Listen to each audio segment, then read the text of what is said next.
ஆண்டவருடைய நாமத்துக்கு மகிமை உண்டாகட்டும். கர்த்தர் பெரியவர். ஆமென். ஹல்லேலூயா. சங்கீதம் 138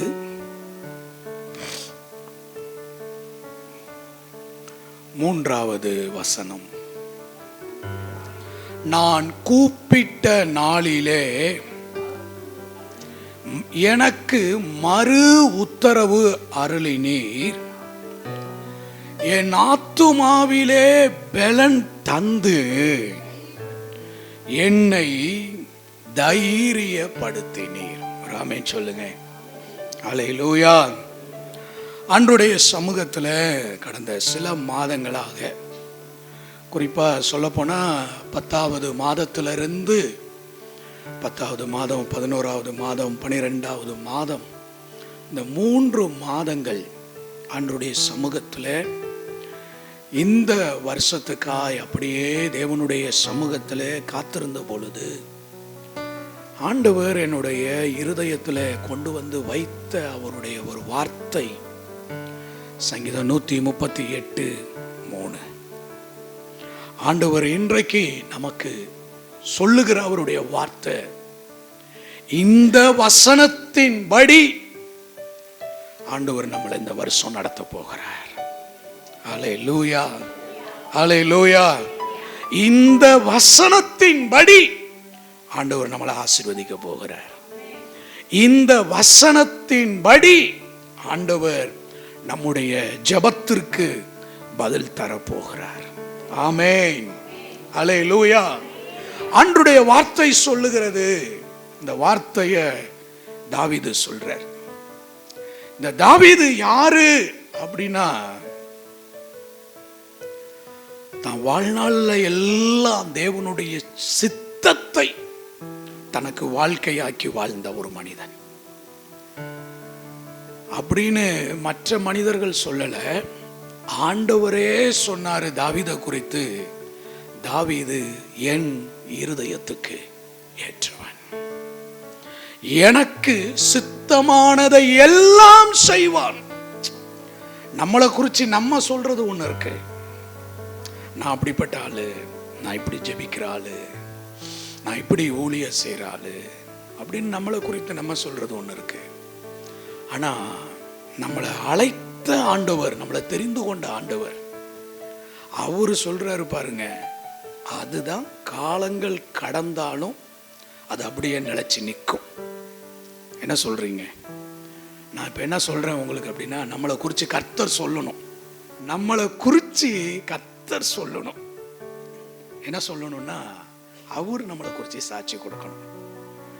ஏன்னா யோபுவை குறித்து சொல்றார், என்னை குறித்து சாட்சி கொடுக்கிற ஒருவர் பரலோகத்தில் இருக்கிறார். ஆமென் சொல்லுங்க. இயேசு சொன்னார், என்னுடைய சாட்சி என் பிதாவின் இடத்துல இருக்கு. எப்படிங்க?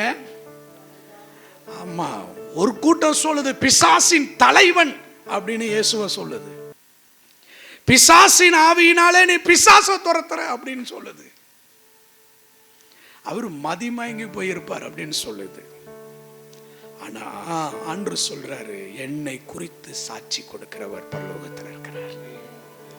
அப்ப நம்மளை குறித்து நம்ம சொல்ற சாட்சியை விட ஆண்டவர் நம்மளை குறித்து சாட்சி கொடுக்கணும். அப்படி ஒரு சாட்சி கொடுக்கிற ஒரு மனிதன் தான் யாருன்னா தாவீது. அவரு ஒரு காலத்துல அந்த 138:3 சொல்றாரு, நான் கூப்பிட்ட நாளிலே எனக்கு மறு உத்தரவு அருளினார். இந்த 2025 ஆண்டவர் நம்முடைய வாழ்க்கையில எப்படி செயல்பட போறார்னா, அவர் நமக்கு மறு உத்தரவு கொடுப்பார். ஹல்லேலூயா. எலியா கர்த்தரை நோக்கி கூப்பிட்டான், அக்கினியினால மறு உத்தரவு கொடுத்தார். ஆமென் சொல்லுங்க. இந்த வருஷம் ஆண்டவர் தன்னுடைய வல்லமையினால மறு உத்தரவுகளை கொடுப்பார். தேசத்துல கொடுப்பார், தேசத்தின் ஜனங்களுக்கு கொடுப்பார். எப்படிப்பட்ட மறு உத்தரவு கொடுப்பார்னா, சாத்தியமே இருக்காது, அதை ஆண்டவர் சாத்தியப்படுத்தி காண்பிக்கும்படி மறு உத்தரவு தருவார். அப்ப எலியாவுக்கு ஆண்டவர் அப்படித்தான் என்ன பண்ணாருன்னா மறு உத்தரவு கொடுத்தார். வானத்துல இருந்து அக்கினியை ஊற்றி, எப்படிங்க யாருக்கு தெரியும்? 2025 வானத்துல இருந்து அக்கினி பிளம்புகளினால கர்த்தர் உத்தரவு கொடுத்தாலும் கொடுக்கலாம். அவர் கொடுப்பேன்னு ஏற்கனவே பைபிள்ல எழுதி வச்சிருக்கிறார். அல்லேலூயா. அப்ப எலியான்ற ஒரு மனிதன் கர்த்தரை நோக்கி கூப்பிட்ட பொழுது அக்கினியினால் மறு உத்தரவு தந்தவர். இந்த நாட்களிலே கர்த்தரை நோக்கி நீங்கள் கூப்பிடும் பொழுது கர்த்தர் அப்படிப்பட்ட மறு உத்தரவுகளை கர்த்தர் உங்களுக்கு தருவார். எலியாவுக்கு கொடுத்த மறு உத்தரவை சுற்றிலும் இருந்த பாகாலின் தீர்க்கதரிசிகள் எல்லாரும் கண்டார்கள். எலியாவை சுற்றிலும் இருந்த அத்தனை ஜனங்களும் கண்டார்கள். எலியாவுக்கு கர்த்தர் எப்படிப்பட்ட மறு உத்தரவு தந்தார்னா, அக்கினியை இறக்கி கர்த்தர் தான் தெய்வம்னு சொல்ற மாதிரி கர்த்தர் மறு உத்தரவு கொடுத்தார். இந்த 2025 கர்த்தர் எப்படிப்பட்ட மறு உத்தரவு தருவார் தெரியுமா? கர்த்தரை விளங்க பண்ற மறு உத்தரவுகளை கர்த்தர் தருவார்.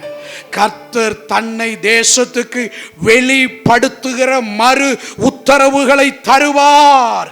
கர்த்தரை அறிக்கை பண்ணுகிற ஜனங்கள் காணும்படியான மறு உத்தரவுகளை கர்த்தர் தருவார். கர்த்தர் வாய் மூடி மௌனியாக இனி அல்ல, கர்த்தருடைய நாமத்தை தேசத்தின் ஜனங்கள் எல்லாரும் அறிக்கை செய்யும்படி கர்த்தர் உத்தரவுகளை தருவார். அரசு அதிகாரிகள், ராஜாக்கள், தேசத்தில் இருக்கிற உயர்ந்த ஜனங்கள் கர்த்தரை அறியும்படியான மறு உத்தரவுகளை கர்த்தர் தருவார். ஹல்லேலூயா, ஹல்லேலூயா, ஹல்லேலூயா. சாமுவேல் கர்த்தரை நோக்கி ஜெபித்த பொழுது கர்த்தர் மறு உத்தரவு தந்தார். இடி முழக்கங்களை உண்டு பண்ணி, மின்னலை உண்டு பண்ணி, பெலிஸ்தியரை கலங்கடிக்கும்படியான மறு உத்தரவை கர்த்தர் தந்தார். இந்த 2025 கர்த்தர் தருகிற மறு உத்தரவு எப்படி இருக்கும்னா, தேவ ஜனத்துக்கு விரோதமாய் யுத்தம் செய்யும்படி புறப்பட்டு வருகிற சத்துருக்களை கலங்க பண்ணும்படி கர்த்தர் மறு உத்தரவை தருவாருங்க. ஹல்லேலூயா. பார்வோனுக்கு ஒரு சொப்பனம், பார்வோனுக்கு ஒரு சொப்பனம்.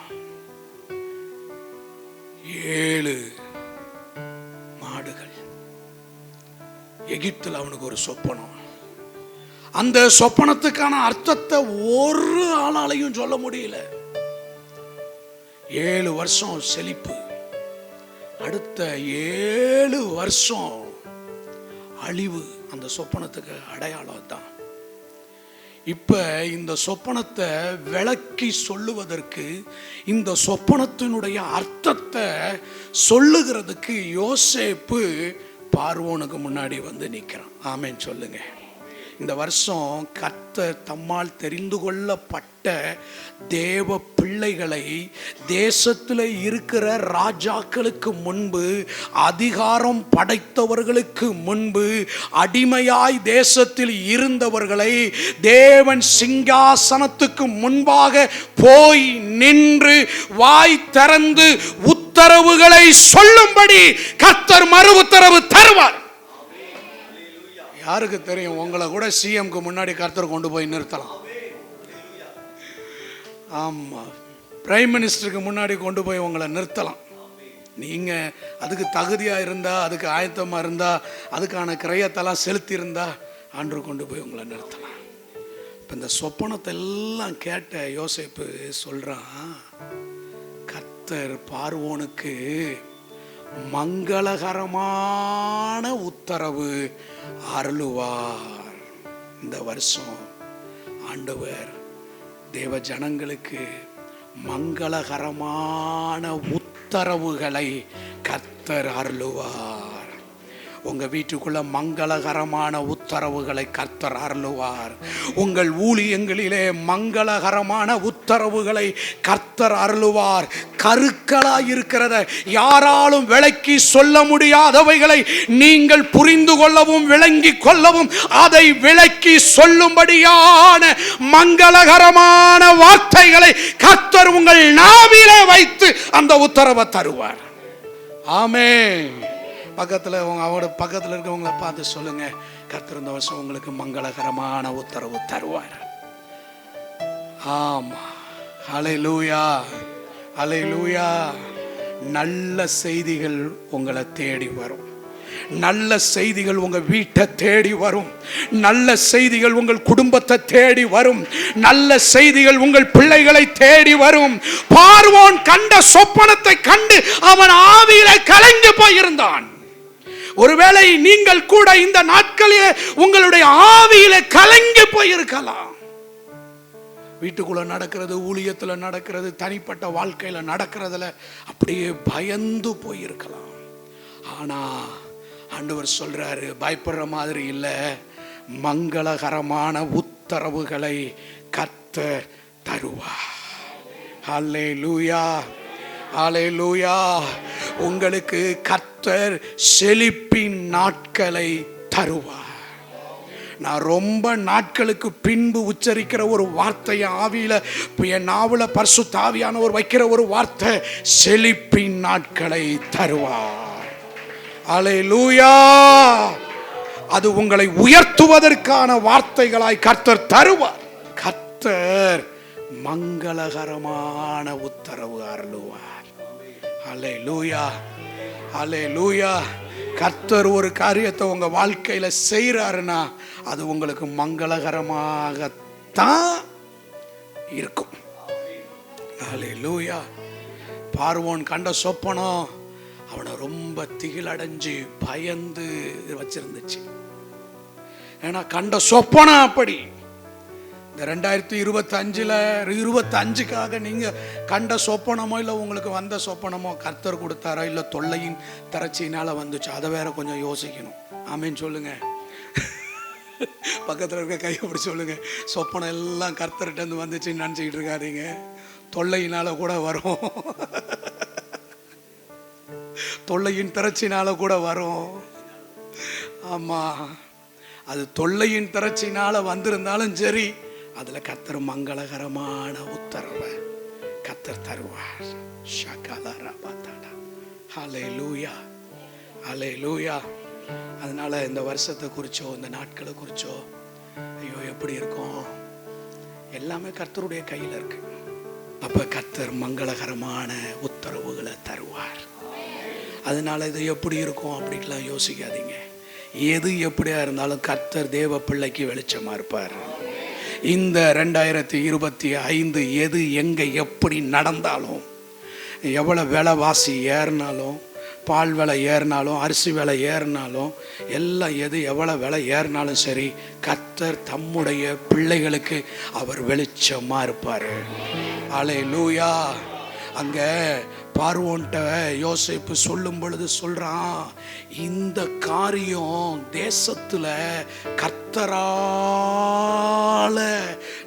தீர்மானிக்கப்பட்டிருக்கு. பார்வோன் கர்த்தரை கும்பிடுற ஆள் கிடையாது.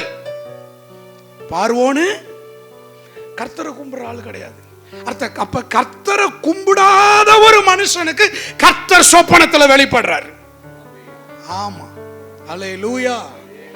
ஆனா அந்த சொப்பனத்தினுடைய விளக்கம், அந்த சொப்பனத்தினுடைய தாற்பயம் எதுவா இருந்துச்சுன்னா, யோசேப்பு வாயிலிருந்து ஒரு வார்த்தை வந்துச்சு, கர்த்தர் மங்களகரமான உத்தரவை தருவார். அல்லேலூயா. யோசேப்பு, பார்வோன் இது நீ பயப்படுற மாதிரிலாம் இல்ல, கர்த்தர் இந்த தேசத்துக்கு செழிப்ப தருவார். அல்லேலூயா. கர்த்தர் செழிப்ப தருவார். தேசத்தை தேடி ஜனங்கள் வருவார்கள். அப்ப தேவ பிள்ளைகளாக இருக்கிற நம்முடைய வாழ்க்கையில கர்த்தர் மங்களகரமான உத்தரவை ஆண்டவர் தந்து தேவ பிள்ளைகளை நடத்துவார்.